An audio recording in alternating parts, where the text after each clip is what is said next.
My name is Amata, and in this Red Gaming Tech video I am here with yet more EA stuff. I know I've been talking about them an awful lot lately, but the news is what it is. I don't make them, I only report them. So, we have a couple of bits.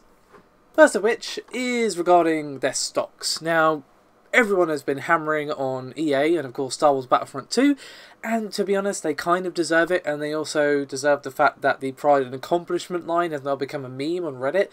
I can't go a few posts without seeing it, always brings a smile to my lips.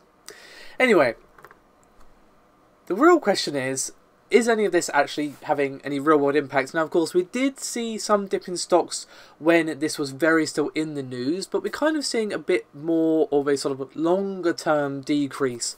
It wasn't just a dip and then it bounced straight back up or anything like that. We are seeing a fairly significant decrease in their stock value.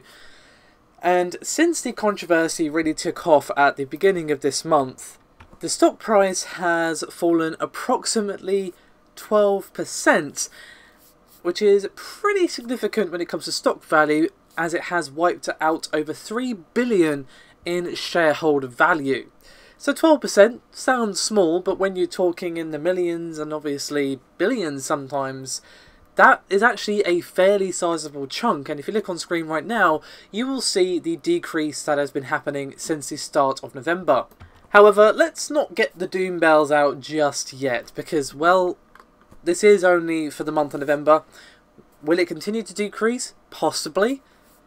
Will it bounce back? Also possibly. Unfortunately, my crystal ball is on the fritz, as it always is. I just can't seem to get that thing working. But prior to their stocks diving off of a cliff, thanks to them bumbling their way into one of the biggest controversies in AAA gaming I've seen in a little while, until that, EA was actually having a pretty good year with both FIFA and Madden, and of course their ever-increasing catalogue of mobile games doing very, very well for itself. Overall, the stock is still up around 35% in the year to date. So despite the significant drop-off this month, overall EA are not hurting all that much. Are their stockholders paying attention? Of course, absolutely. They would be fools not to. They're not, big wigs in Wall Street because they ignore stuff like this. But they, of course, would be looking at the big picture. They're, of course, going to be paying attention to what EA do. And obviously, if the decrease continues, then the story may, in fact, change. But even though the controversy is having a real-world impact, how much of an impact it has, well, depends on its longevity, to be honest. So, with all that said, let's move on to our second EA topic, which is actually related to this, as it is to do with the whole microtransaction discussion. Now, in the 21st Annual Technology, Media and Telecom Conference, there were some comments from the EA CFO, Blake Jorgensen. And surprising nobody ever, they're not giving up on microtransactions just yet. However, according to him, but, take his words with a pinch of salt, this is EA after all, they've not exactly proven themselves trustworthy over the last month. They are going to be listening to us, the community, in order to implement them better. And he said, quote, "We're not giving up on the notion of microtransactions, we're learning and listening to the community in terms of how best not to roll it out in the future, and there's more to come as we learn more, but I would say we're certainly not changing our strategy." Now, his next point, in my personal opinion, is a touch laughable, but before we get into that, let's talk on what he actually said. And he basically said the reasoning behind why they didn't just have cosmetic loot boxes or microtransactions like, just for example, Overwatch. And he said, quote, "The one thing we're very focused on, and they're extremely focused on, is not violating the canon of Star Wars. It's an amazing brand that's been built over many years, and so if you did a bunch of cosmetic things, you might start to violate the canon, right? Darth Vader in white probably doesn't make sense versus in black, not to mention you probably don't want Darth Vader in pink. No offense to pink, but I don't think that's right in the canon. So there might be things that we can do cosmetically, and we're working with Lucasfilm on that. But coming into it, it wasn't as easy as if we were building a game around our IP, where it didn't really matter. It matters in Star Wars because Star Wars fans want realism." To be honest, the reasoning why I think this is a bit of a joke is not exactly original, or is it even that difficult to realise? It's not a unique comment to make at all, but I am going to make it because I would be remiss if I didn't, and that's because canon does not matter in a game where you have Darth Maul and Rey in the same game. You can have them in the same map. You can walk them up to each other and do everything but do the bloody do-si-do around each other. So, in the multiplayer at least, canon clearly is not relevant. And to be honest, I think people will be perfectly fine with having a cool alternate costume for Darth Vader or whatever. Like, maybe not different colorations, but whole different outfits, you know, different themes for the characters.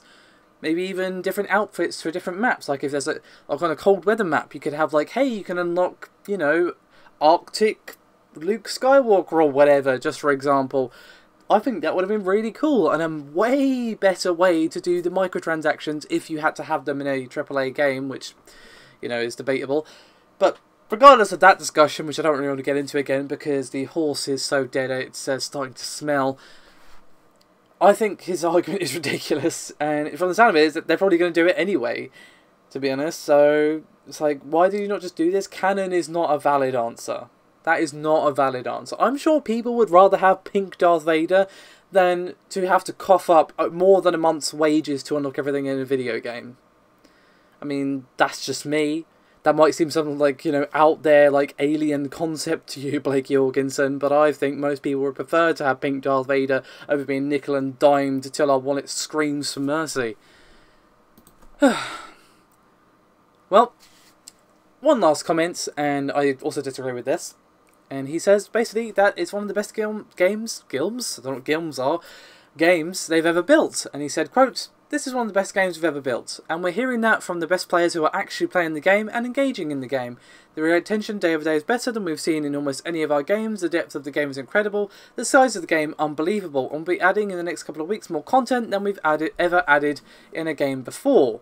Now, to be honest, given all the posts I've seen about how there's just no one buying this game on like Black Friday and just from game stores in general, I'm going to wait and see for actual, like, you know, real world game charts, you know, perhaps NPD reports, that sort of thing, to see how well Star Wars Battlefront 2 is actually doing. I have no illusions to the fact that it's still going to sell a bucket load because, well, there's a bunch of people who, they don't read gaming websites, they don't watch YouTube. People like myself, they just pick up whatever the games they want and they just play them. You know, they're not interested in any of that stuff because they're casual, they just don't care or whatever.